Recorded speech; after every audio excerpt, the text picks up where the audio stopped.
Hi everyone! In this video you will learn how to communicate efficiently with ping systems in COD Warzone Mobile. Well, to do that, start by familiarizing yourself with the map layout. A quick tap on the ping button will place a standard marker on the map. Holding down the ping button gives you more options.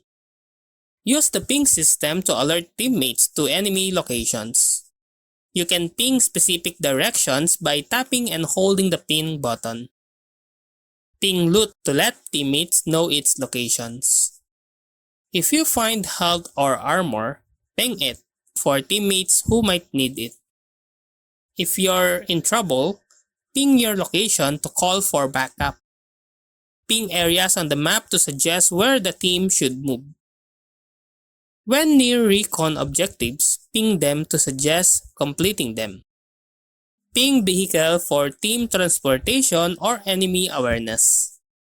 Ping high-quality weapons for teammates. If downed, ping your location to request a revive.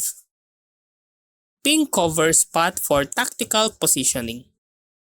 Identify potential sniper nests by pinging elevated positions. Use pings to indicate areas to avoid due to enemy presence. Ping objectives to prioritize your team focus. Ping to suggest stealth and avoiding detection. Ping your intended path to coordinate movements with teammates. If you see an enemy loadout drop, ping it for potential ambush opportunities. Ping equipment like grenades or mine for team use. Use ping to warn teammates of friendly fire risk. Ping location to suggest regrouping after skirmish. Highlight elevated position for strategic advantage.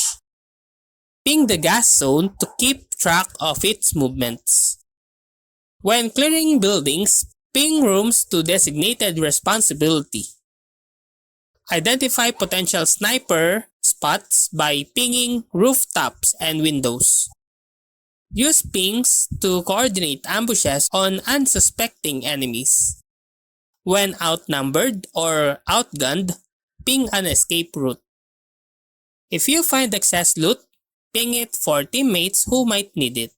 And that's how to communicate efficiently with ping system in COD Warzone Mobile.